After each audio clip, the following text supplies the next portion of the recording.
good afternoon, Luzon, Visayas, Mindanao. Welcome to our second episode of the social campaign awareness or social awareness campaign of Philippines Recanelli Mother International Foundation, the Voice for Global Solutions on Poverty Incorporated, in cooperation with the Project Galileo for this, as well as in cooperation with Police Community Affairs and Development Group by Police Brigadier General Joselito M. Daniel, and as well as the Group Chairman of Project Galileo, Mr. Christopher Wolf Crutcher. Mabuhay sa lahat and more powers. And we are here to give all the informations about the Project Galileo's pretty much the awareness for everybody's there watching. Kindly see to it that you have all your actually pen or paper. You can just write it down and give or get all the informations from Mr. Crutcher. So welcome back, Mr. Crutcher, to our episode Oneness TV.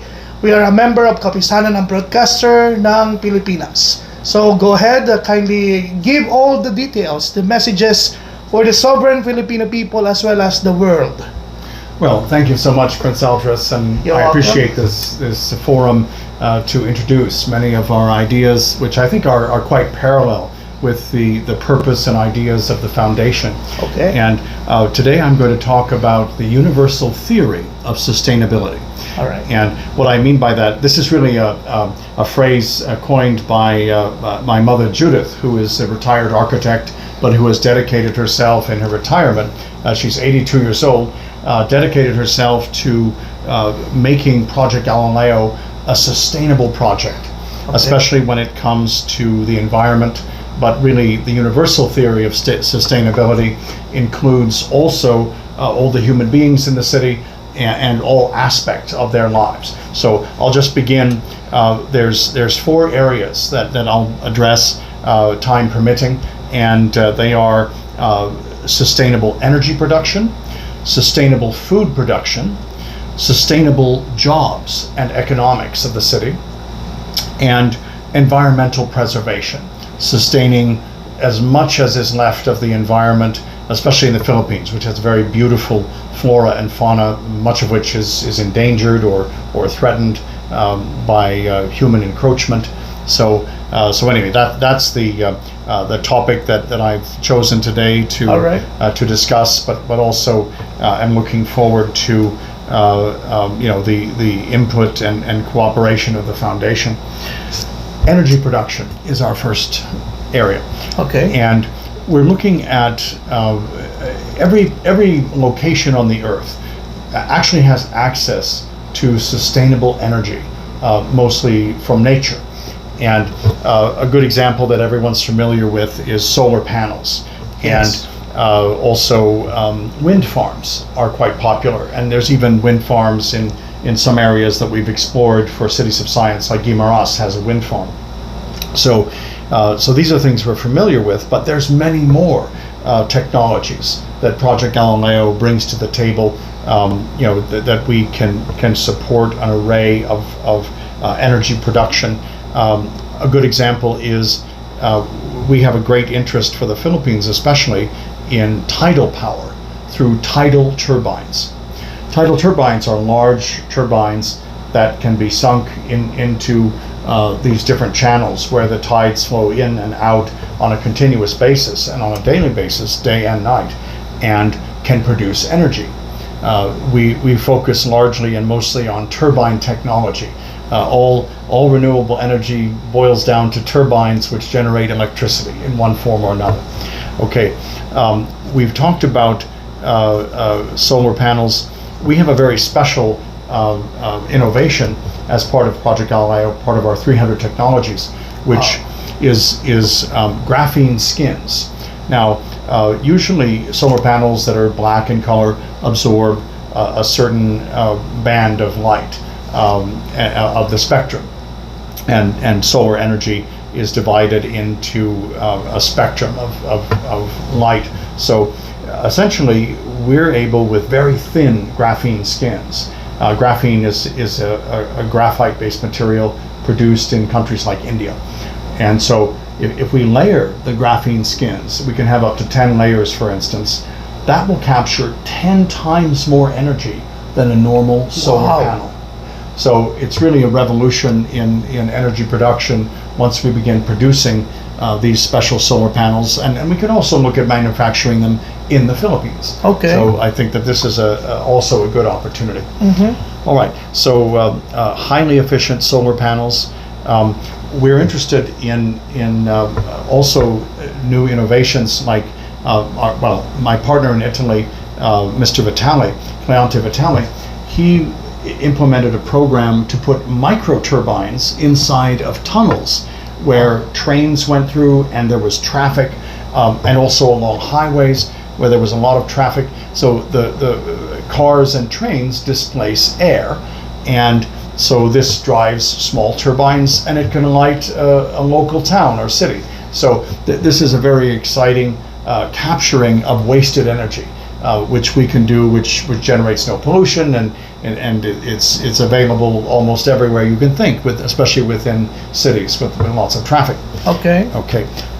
In addition, we're interested in what I call micro geothermal energy, and this means that all over the Earth, the Earth has inside of it a giant molten iron ball, which is very hot. And so we see evidence of this obviously when we have volcanoes, and some of the hot matter comes through the surface of the Earth. In the Philippines this happens frequently. So bottom line, the entire Earth is subject to the potential for geothermal energy development. In other words, it just depends on the depth at which there's a temperature variation as you go towards this molten core of the Earth. And some places in the world, like Iceland, the skin of the Earth is very thin, and so it's well known for its easy harvesting of geothermal energy. And but every other place on Earth has the same potential.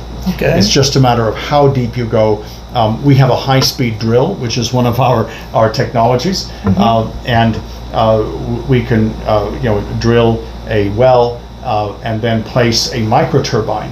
And if there is 1 degree of temperature variation Celsius between the warm air below and the cooler air above, then that will drive the turbine, and you'll have eternal energy. You will never need to have a power bill after this if you have this type of well near your house or near your business or factory.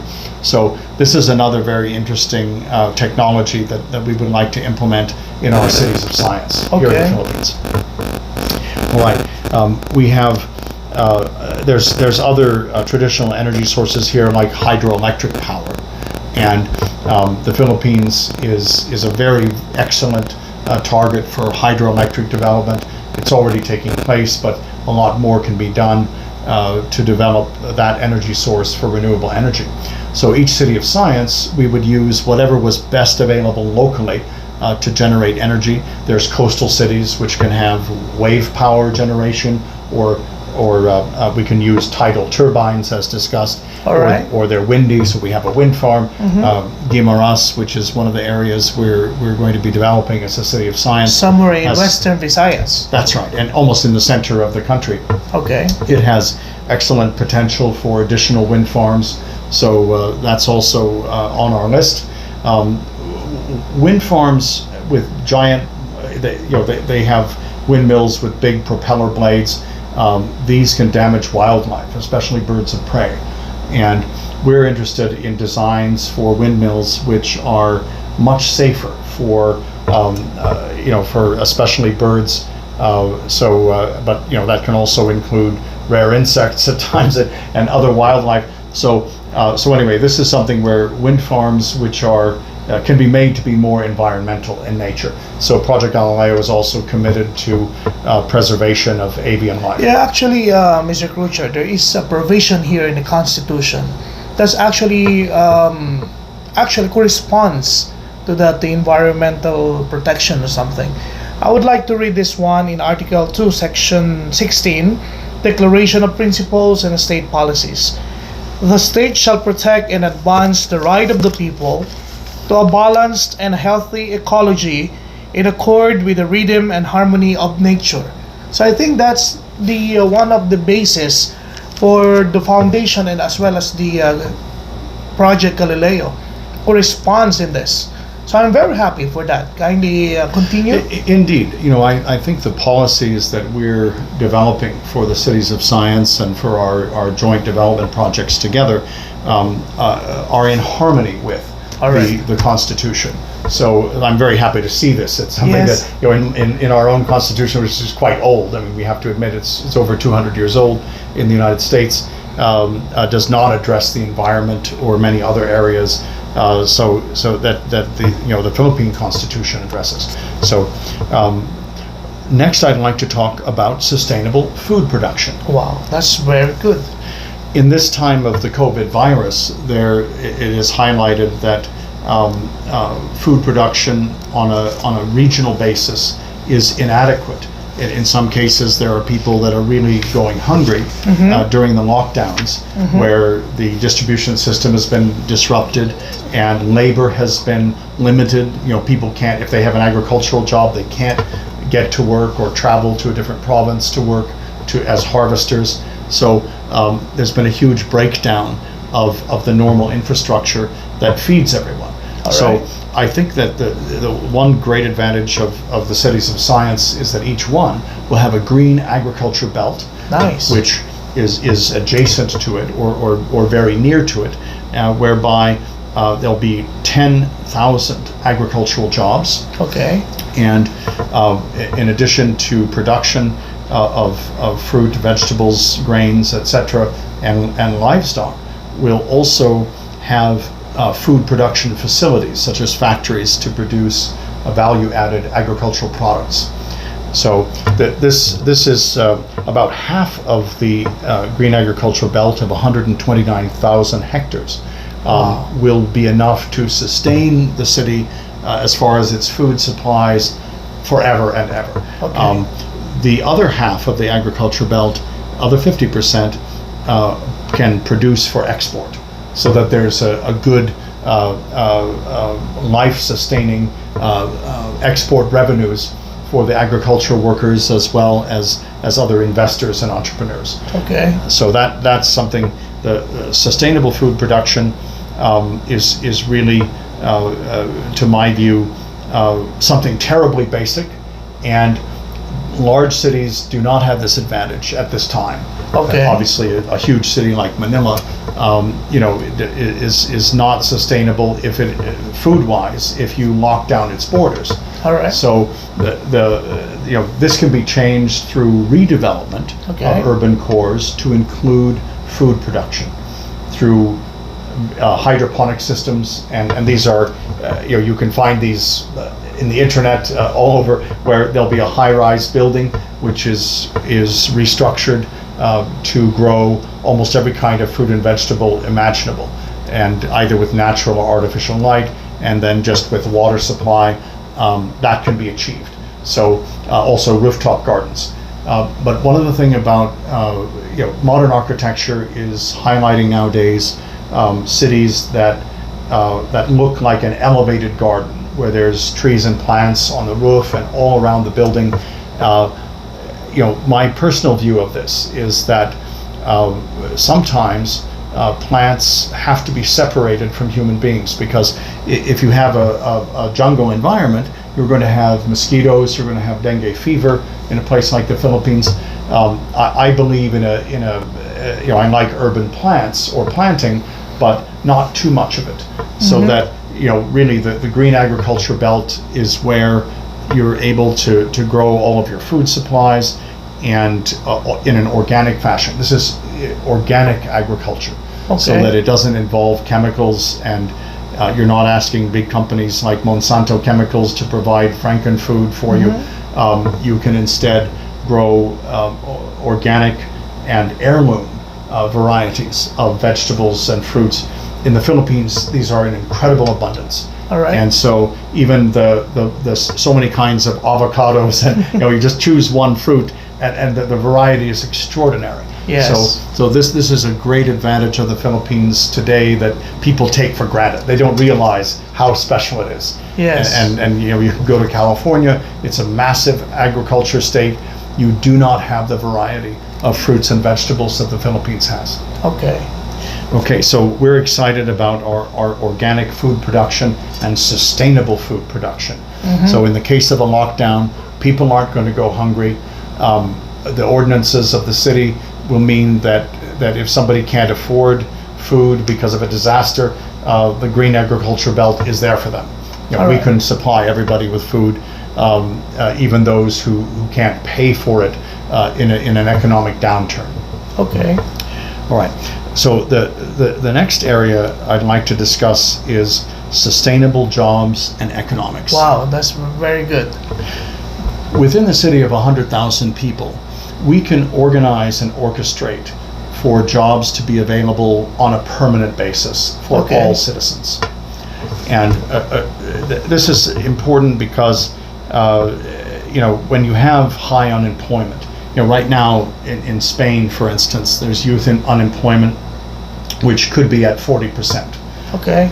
Different statistics are thrown around, but in general, everywhere from the Republic of Georgia to the tip of Spain or Portugal or many other European countries, Italy, have a terribly high youth unemployment, which is reflected in very high adult unemployment. Okay. So, unemployment is just massive right now in almost every single country. So, how to change that terrible fluctuating curve or 7-year cycle, as we used to say. Now the cycles have tightened and gotten shorter, and sometimes they're longer. But we have this cycle of almost universal poverty at this point. So how to avoid that? Well, we have our industries and technologies.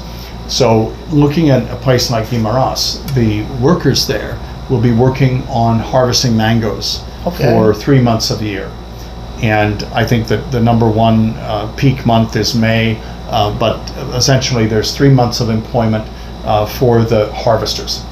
The rest of the 9 months of the year, almost nothing, unless they might have a small sari store or something to support them, but it's very hard times for 9 months of the year. So for 147,000 person population, this is a big cyclical annual problem. So to alleviate that source of poverty, we would be interested in, we have a plan for a city of science in Guimaras and then spanning also to Iloilo.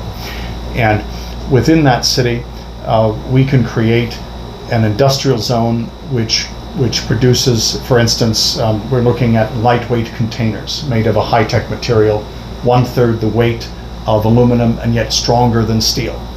And this material is very special, and we would be able to generate collapsible containers that would reduce the pollution from seagoing vessels that would carry giant loads of containers. So it's actually also environmental for the rest of the world, as well as it's positive for employment in the Philippines. Okay. So for 9 months of the year, we could produce these containers, and then for 3 months of the year, the same workers can go back to our green agriculture belt and actually harvest mangoes and produce mango products. We have a special cooperation agreement with the Trappist monks of Guimaras. Wow, congratulations for that. Thank you.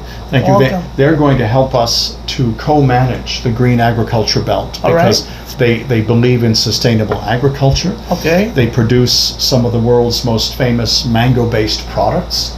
And so we see an excellent future in joining hands with them in the Philippines, and then perhaps even in future in other countries where they have monasteries.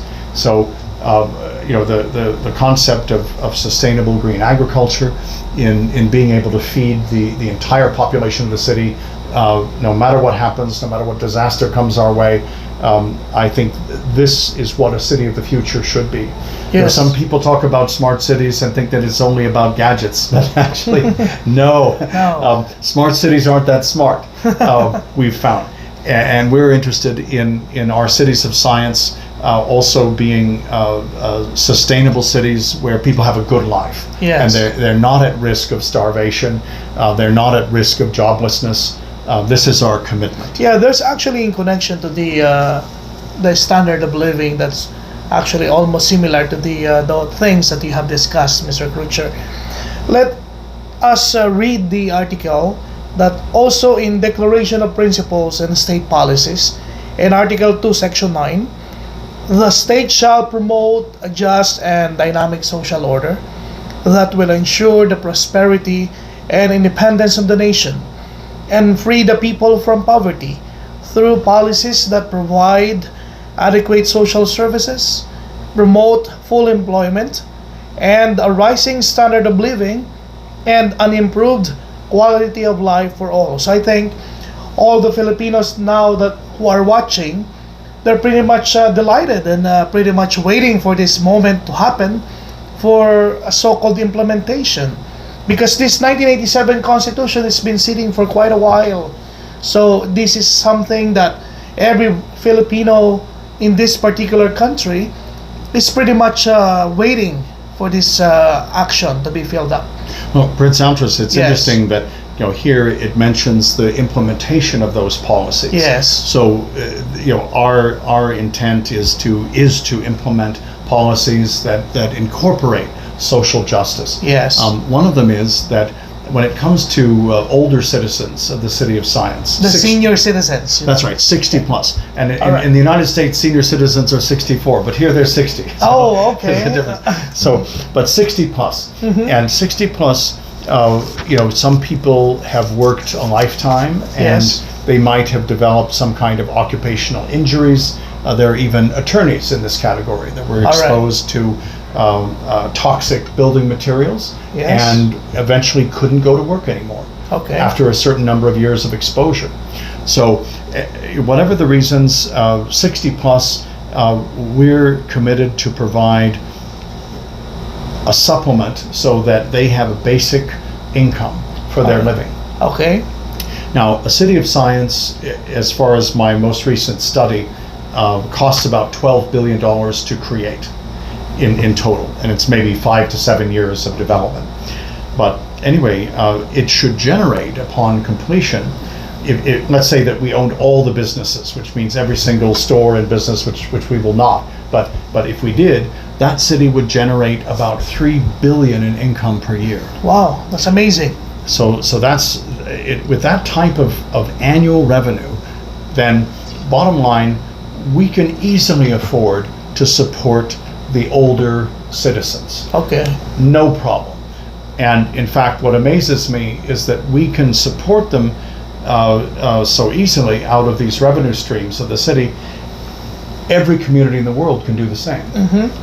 In other words, we're not overtly some kind of socialist system. We're just talking about taking some excess profits and investing in the older population so that they have a pleasant life. They never become isolated and sort of get crushed under the wheels All of right. society, as sadly seems to happen in so many countries. So we treasure our older citizens, their expertise. There are some of them that are going to want to say, well, I need this income. However, I want to perform a service Yes. for the city. And we'll be delighted and say, yes, absolutely, we've got a job for you. All right. And we'll choose appropriate things that the person has some experience or interest in, and there's plenty to do. So that's very easy to create, and I know a lot of people will choose that as their or that will be their choice if they're going to receive money from the city. Now, the next is children between 1 and 5 years old. We know families are often under stress for things like daycare Yeah. and supporting their children. Initially getting them into the educational system. So also between the years of 1 and 5 years old, we'll provide the same supplement per child. Okay. So this is something as well that the city can easily do because of its income, because of its technologies, because of the way that it's structured. And again, as I say, it's something that really every city could do. Right. It's not, or even every nation. So we hope that we can create a good economic example that everybody's supported, even Yes. regardless of any physical disability or becoming elderly or if they're a tiny child. That those families receive some additional support. That's easily doable. So we're Very very nice. happy to create this policy, Yes. which encourages social justice. Okay. All right. I wanted to also mention environmental preservation. All right. Because, well, I'll give an interesting story. Many years ago, I was in the United Arab Emirates, and I had a very wonderful invitation from a gentleman who is known as the Green Sheikh, Sheikh Abdulaziz Al Nuaimi. He's actually a member of the Al Nuaimi royal family Okay. of the Emirate of Ajman, which is the smallest emirate in the United Arab Emirates. It looks like a little square, but it was a very important one because it had the first town, as far as I know, in the United Arab Emirates. So anyway, Ajman is a place where the Al Nuaimi family are the emirs, and so the nephew of the current emir is the Green Sheikh. All right. And he's educated in Australia in environmental science and has an advanced degree, and has become a famous international spokesman for the environment and also for sort of economic social justice. Okay. So the Green Sheikh spoke in places like Puerto Rico after the terrible hurricane, and so he's an international speaker of note. But I guess one of his great contributions is to generate awareness of the environment in oil-rich nations of the Gulf states in Arabia. Okay. Now, I had the pleasure of meeting him. His brother introduced me to him, and he invited me to a lecture. And in that lecture, he was speaking to the owners of businesses within the a free zone. There's six The free zones. jurisdiction. That's right. There's 6 free zones in the United Arab Emirates, and so he was basically explaining, number one, that as a human being, I am part of the environment. Exactly. You know, it's not like it's us and them, and men and women are bad, and turtles and frogs are good. It's not like that. He explained that really we should think of ourselves as part of a coral reef, Okay. where the animals all have, they're all interrelated, animals and plants, and they all essentially are integrated, have their own function, and individual species are not wiped out by the other ones. Yes. There's either a regeneration of the species, or there's a lot of sharing that's going on, and so this was really interesting to me. In the United States, nobody had ever talked like this, that actually as a human being, that I'm part of the So environment. this is pretty much a very unforgettable messages from you, Mr. Crutcher.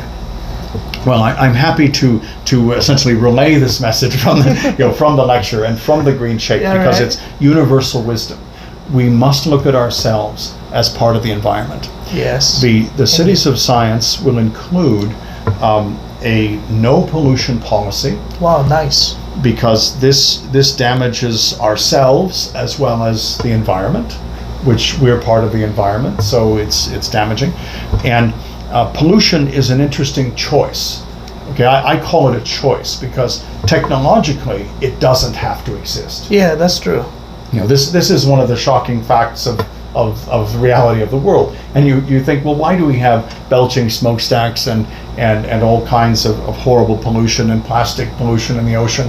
And when the technologies have existed not only today, but actually for many, many years, that would avoid all of this. All right. So it comes down to choices and policies, as you mentioned, policies. Yes. So we will have a policy of no pollution, meaning that all vehicles will have no exhaust.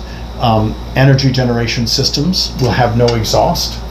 And if somebody, let's say that a city of science will encompass some old style a diesel generation plant or Yeah. of some kind, and that it's still going and it has employees and we don't want them to lose their jobs. So we can actually implement within the individual smokestacks Okay. plasmatrons, which is a wonderful word. Very Plasmatron. A plasmatron, which sounds like a science fiction, is a reality. And this technology comes from the Ukraine. And a plasmatron essentially zaps any kind of particle out of the air if it's coming up as smoke through a smokestack. It can be eliminated, and in fact, it generates energy. And so not only do you get the effect of making the pollution disappear, but you're also using that pollution to generate electricity, which then helps run the city grid. So this is something that we can do retroactively in some cases, or retrofitting.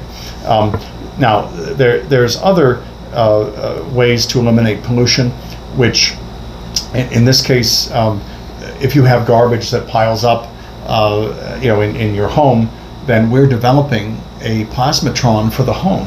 Okay. Whereby essentially you'll take whatever garbage you have and put it into the plasmatron, and it will essentially disappear and generate the energy for your home. So it's like another innovation. Absolutely. Yes. And without garbage piling up, that means that this isn't garbage that's going into the ocean, for instance. But anyway, regardless of personal garbage, maybe some people don't have a plasmatron, or maybe they have a party on the beach and they're going to throw their bottles into the ocean and this kind of thing. And regrettably, the Philippines is one of the top 4 nations creating plastic pollution for the ocean. So what we can do is there's a new material, for instance, made out of hemp. Okay. Whereby you can use it to make a clear plastic-looking bottle, but it's biodegradable. Okay. So if you throw it in the ocean, within a certain short time, it will disappear and into a natural material that doesn't pollute. Plastic pollution. There were tests done in San Francisco Bay within the last couple of years to determine, how much plastic was actually in the bay mud and whatever's under the bay. And it was discovered quite unattractively that much of the plastic pollution were from rubber, either synthetic or natural, from rubber tires. Okay. So that over all the years of people going over the Bay Bridge and the Golden Gate Bridge and driving all around the bay, that these little particles of tires have now found their way into, they're still harvesting crabs from San Francisco Bay. So basically, you're going to have, beautiful San Francisco crab with a little bit of rubber tire. Okay, so in order to counteract this terrible form of pollution, even in the cities of science, originally we were unaware of this, and we were imagining there would be electric cars with sort of normal rubber tires going around. All right. And all of the wonderful electric cars produced by Tesla still use synthetic rubber tires or natural rubber, a mix of the two. This is still a big problem. So we intend, as Project Galileo, to develop in our R&D tires which are